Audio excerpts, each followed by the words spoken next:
Only Saliva was green by Alan Schwartz, DDS CRNA. Here's an abstract of what we're going to talk about in this lecture. We're going to be going through an overview of the anesthesia things that can become contaminated, the potentially infective bacteria found in saliva, the functions of saliva and swallowing, the morbidity and possible mortality of our patients that can suffer if they become infected. There's sources available, great resources from such organizations as the AORN, the AANA, the ASA, and the CDC, and we'll talk about what each of those acronyms means throughout the lecture. And then we're going to talk about some of the recommendations for some of the types of contaminated substances being critical, semi-critical, non-critical, and environmental contamination that can occur during anesthesia delivery. So let's explore recommendations and highlights from the sources used. The resource that I found was the most helpful was the AORN. They're the Association of Perioperative Nurses.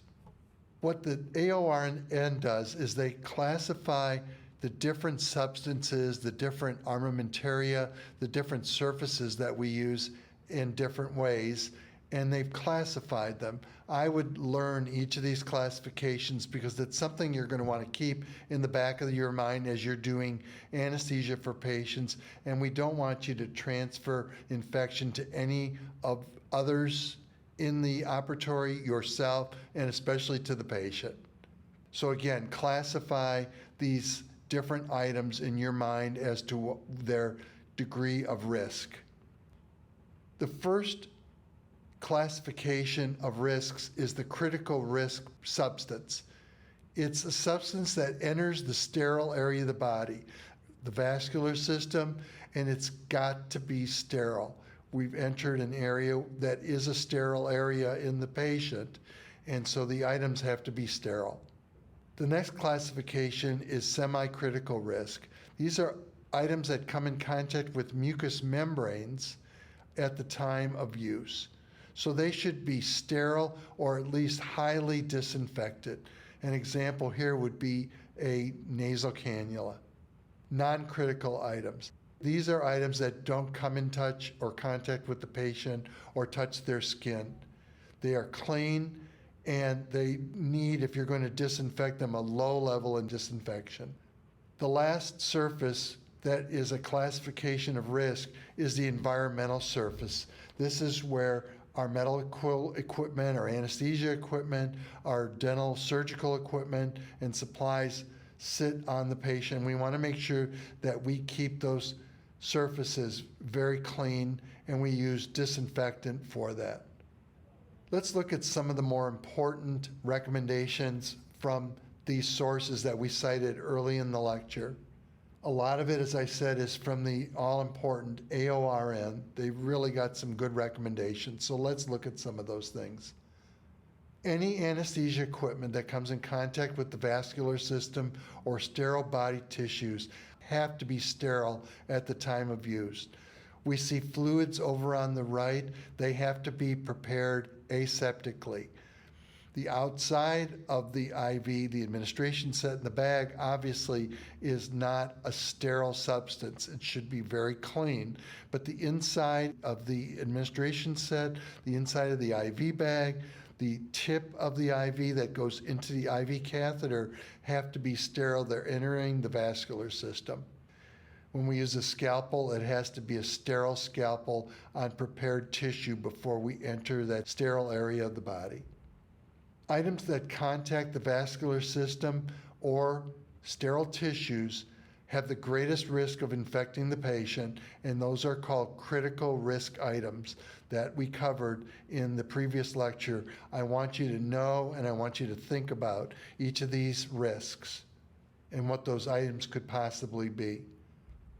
Items such as IV catheters, tubing as we talked about, stopcocks, syringes, needles, all have to be prepared in an aseptic and sterile manner because they're going to be injecting We're going to be using them to enter the patient's bloodstream, their IV, their vein. We're going to be putting medications in. It has to be critically cleaned and sterile, so it's a critical item. No matter how well we clean the skin, we've got hairs, we've got dead cells on our skin, we've got the skin itself, and they're just breeding grounds for bacteria and fungus that can possibly enter the patient and cause some morbidity and possible mortality unless we step up to the plate and be able to make sure that we're providing our patients a safe environment. These infections could result in wound infections, heart infections, in a susceptible patient especially. Their immune system is going to kick in, assuming that they have a healthy immune system. Could cause lung infections, extremity infections, anywhere the patient's blood circulates.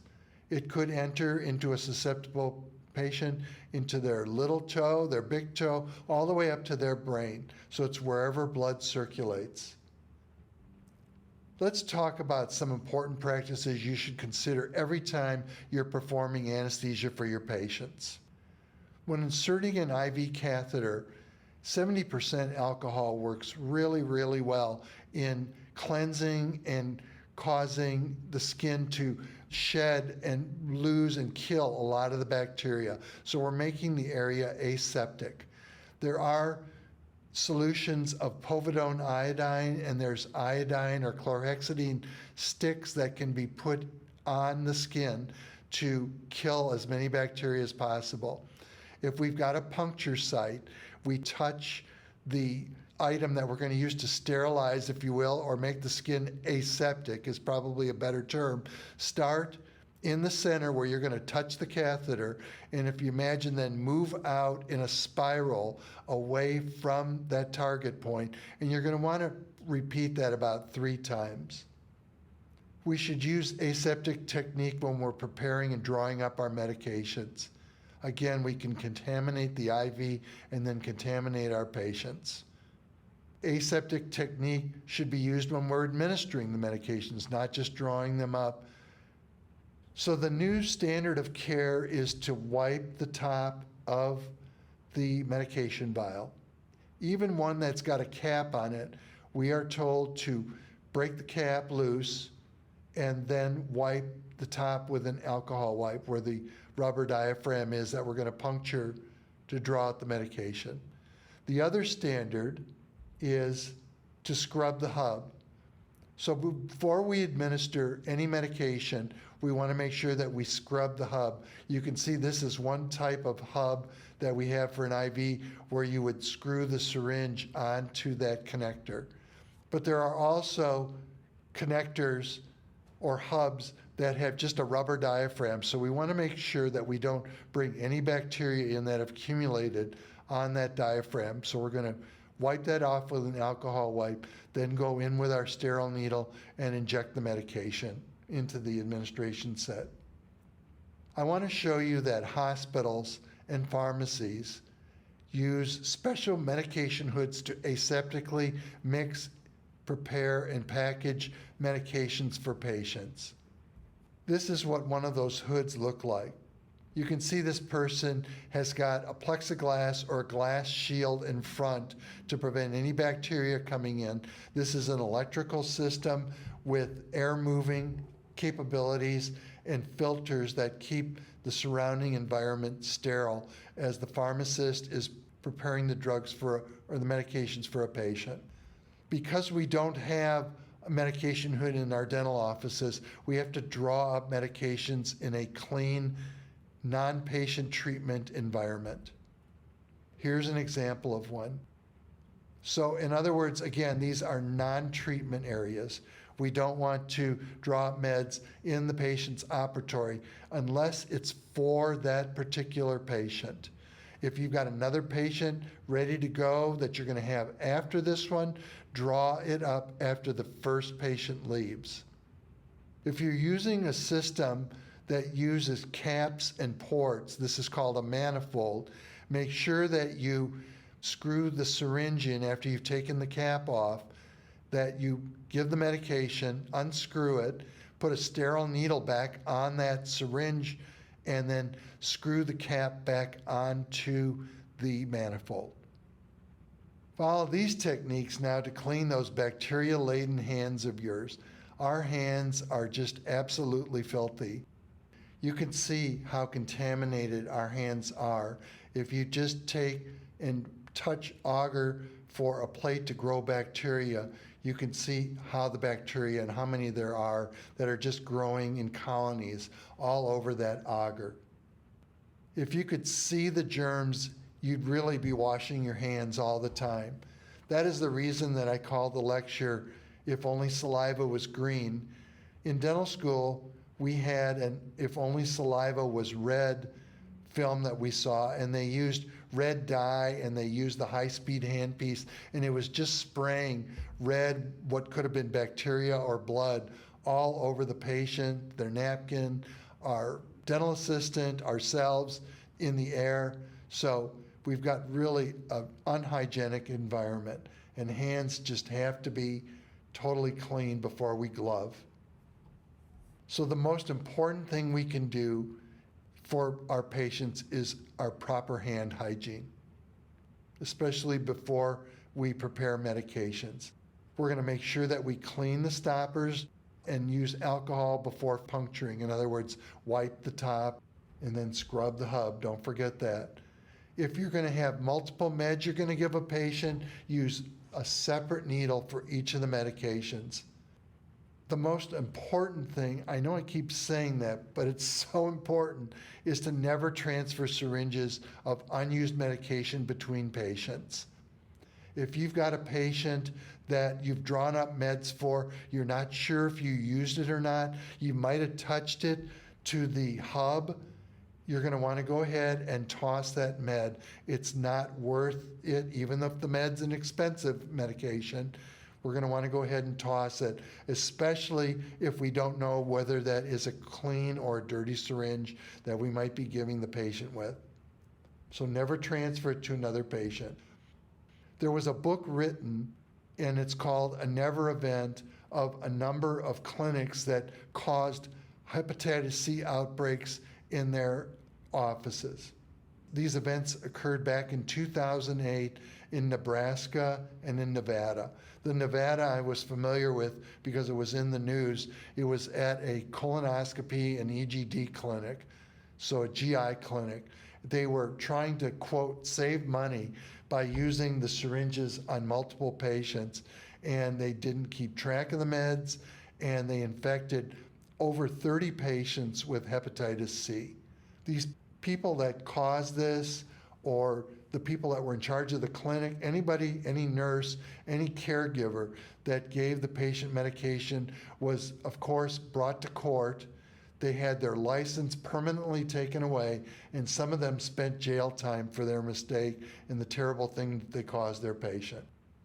Picture yourself as that patient and how you would react if you learned that you obtained or developed hepatitis C. Some of you are going to be using syringes and unused syringes. Again, just don't use them between patients. Make sure you draw up the meds that you're going to use, especially just for one patient. The other thing is some of you are going to be using propofol, and they have put a preservative in propofol so that you can store it at room temperature once it's taken out of the bottle for up to 12 hours, so you have to time and date the propofol with a label. I want to show you the difference briefly of single dose and multi-dose medication bottles. There are single dose, and you will see this on the outside of the bottle, and there is absolutely no preservative found in any of those medications. Single dose means one patient, one use, one time. Multiple dose vials have preservative. So we're able to use those as long as we respect the bottle. We're going to wipe the top of the bottle before we draw out medication with a sterile needle, and we're not going to contaminate it. So we're going to do that in that non-patient treatment area in a clean environment. One other thing that I want to mention is that The most ideal thing would be to use a multi-dose vial on just a single patient, but it's expensive and they're designed to be used on multiple patients. But from what they have talked about for years in anesthesia is that multi-dose vials are probably on the way out, but I don't know that for sure. I've still seen them after nearly 30 years of practice in anesthesia. Here are some things that you should never share with anyone, and that would be a syringe. The mantra is you've got to absolutely adhere to this. One needle, one syringe, only one time. So if you see the syringe there and you've taken and drawn the medication into it and then pushed the syringe plunger into the barrel of the syringe, you've now contaminated the inside of the barrel of the syringe. So they're inexpensive, let them do their work, and then toss them out. This is put forth by the Center for Disease Control for safe injection practices. We're going to proceed through the slides to show you some myths and things that you should adhere to and learn with the misperceptions that occur with a syringe, one needle, one use. So let's start with, if you change the needle, will it make the syringe safe for reuse on another patient? Well, from what we've already talked about, you know that you cannot use the needle and the syringe but for one time with the patient. These misperceptions put forth by the CDC are things that people have done in the past with patients, even though they are taught and they know better. Syringes can be reused as long as an injection is administered through IV tubing. Well, as we talked about, if you even touch the syringe, either with a needle or you touch the hub, you touch a port with it, it is contaminated, and if you're not going to use it, unfortunately, you have to toss it, but we have got to not get the patient infected. If you don't see blood in the IV, it's okay to go ahead and reuse the syringe. And there's that word reuse or whatever. We know that that cannot be reused. You can't see bacteria and hepatitis C viruses and all the other things that can get into the bloodstream and infect the patient. It's okay to use leftover medication from a single dose or single-use vial for another patient. Well, that is just absolutely a no-no. If you've got a single-dose vial, that's exactly what it is. It's for one patient, one dose, and a one-time use. If you should notice any blood products and body fluids at all on the patient, this can potentially cause infection for the patient. So what we want to do is keep the area clean. We're going to be hand washing the facilities, the environmental surfaces, and making sure that we've got antimicrobial or waterless antiseptic agents around so that we are keeping ourselves clean. They have to be within the reach of the provider. That is just one of the rules now of providing anesthesias, to have those things available. If you have to, change your gloves. They're cheap. We don't want to infect the patient. We've got to use antiseptic hand cleansers and towelettes. Once they're washed, they say to go ahead and keep the water running and turn it off either with the cloth or you can use your elbow or something. Recently, I've listened to or read an article that says that it's actually cleaner to use paper towels than it is to use warm air to dry your hands. So when you're using warm air, you're blowing bacteria all across the room and all over the place, where when you are using paper towels, you're containing the contaminants within those paper fibers. When we're using the syringe, we want to make sure that we dispose properly all the needles and syringes after their use. So you want to use a puncture-proof, resistant container. It's got a one-time lock on it. Once you've locked it, it's permanently sealed. And again, never reuse needles and syringes. If you have to recap a needle, the best thing is to use as a recapping device, or you can do a one-handed scoop of the cap and then push the cap on over the needle so that you don't puncture your skin or go through your glove. Do not reprocess IV tubing, IV bags. They are not multiple use, they're one-time use. I know that we know those things, and I've been hitting on them quite a bit, but these are things that have been put forth by the AORN because people were not doing those things. We just say that syringes are so darn inexpensive, just go ahead and toss them. We're going to review semi-critical, critical, environmental surfaces, and non-critical items. So just review these words.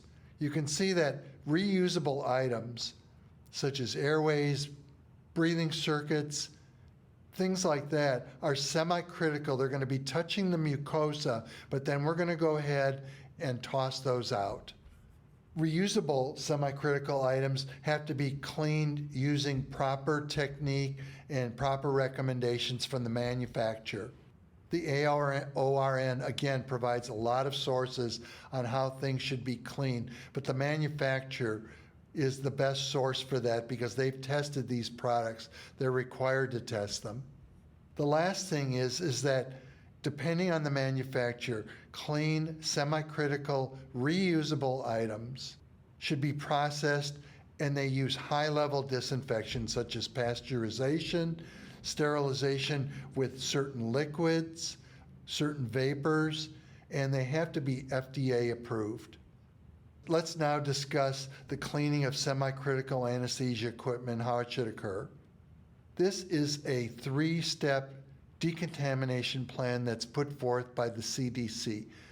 The first step is cleaning of the item. These are reusable items that are marked for reuse for the patients. They're semi-critical.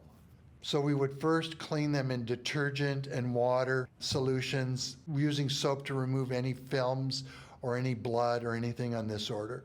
Step 2 is the application or soaking in a chemical germicide solution, whatever the manufacturer recommends, or heat washing with proper techniques that are put forth by the CDC, the FDA, Department of Health and Human Services.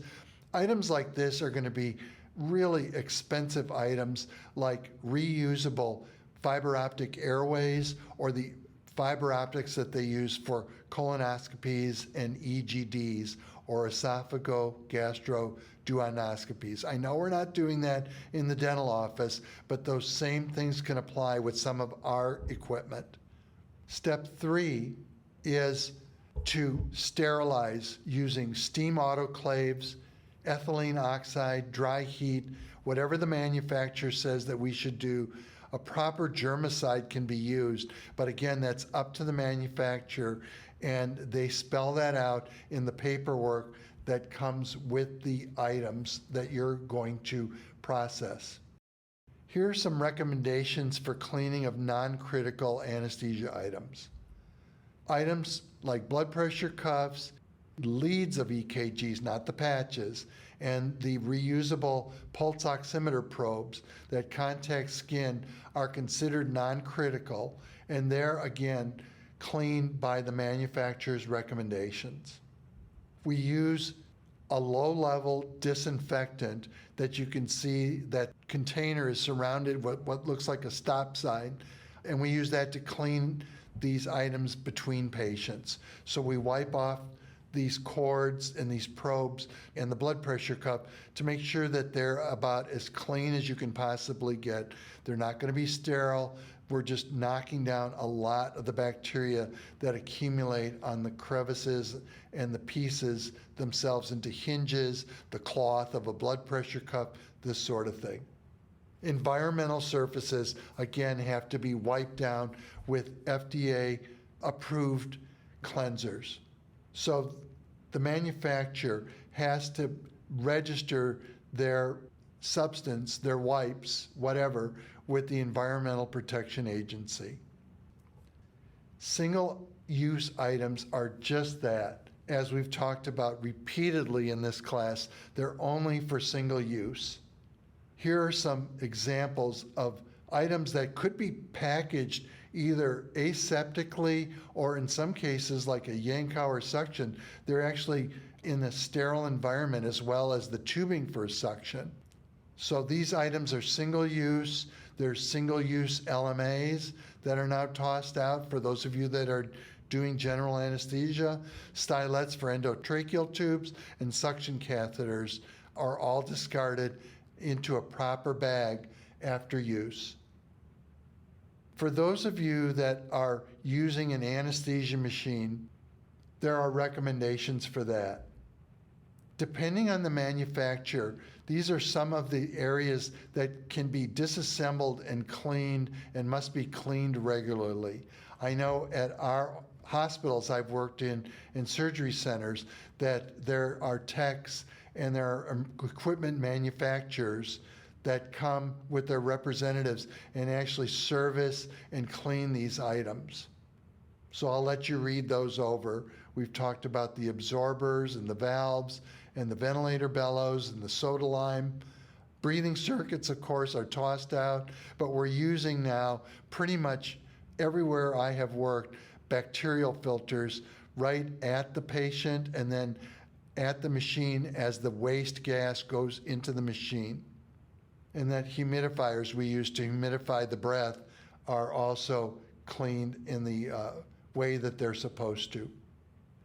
Just make sure that you toss your contaminated disposables and follow your local, state, and federal regulations, or there can be big fines attached to that. Some locales don't let you put empty IV bags into the trash. They've got to go into a red bag and they've got to be taken up by a manufacturer or a cleaning company that specifically handles medical waste. Some of the pieces of the anesthesia machine that need to be cleaned. The bacterial filters that we have in use now. There's a lot of different sizes and types, but they're designed to be able to fit the connections on the mask and on the machine itself for the anesthesia machine.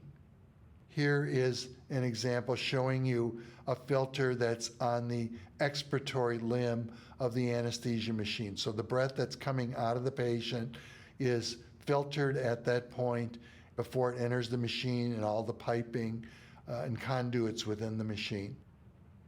Here are some manuals that I gathered that show you the sterilization and the cleaning of the machines. So these should be done on a regular basis, whatever the manufacturer represents, whatever they've said, or if you've got a contaminated patient you've used the machine for. So pull out that manual, follow the recommendations. As we talked about early in the class, you want to protect yourself if you're processing anesthesia equipment. If you're doing anesthesia, you've got the patient, yourself, you've got personnel there that you've got to protect.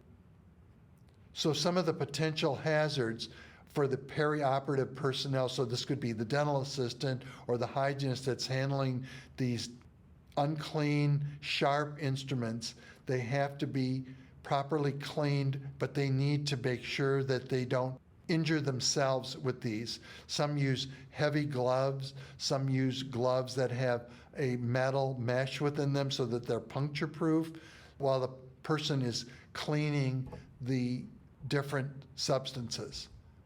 Last but not least, the dental office should have written policies and procedures for critical, semi-critical, and non-critical items. Numbers of dental boards require this. We have a book that would be available through American Seminars Institute that we could provide to you. It's the manual that I use for our dental board in Missouri to show my recommendations for all the different types of anesthesia I do and for cleanliness policies in the way that we treat patients. There should be policies for cleaning and processing the equipment and the supplies, the semi-critical and the critical items that can be reused but have to be processed properly. And here's a list of those items.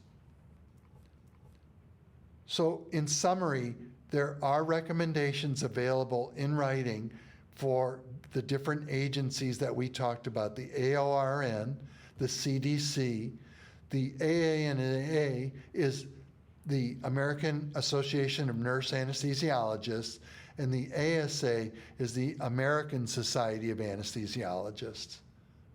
Here's an example of some of the equipment and supplies and what the anesthesia equipment or supplies can be cleaned using such and so disinfectant agents or heat or gases, whatever is prescribed for those.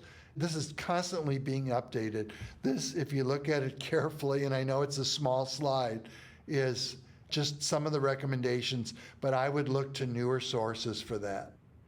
So in conclusion, there are great sources for your practice.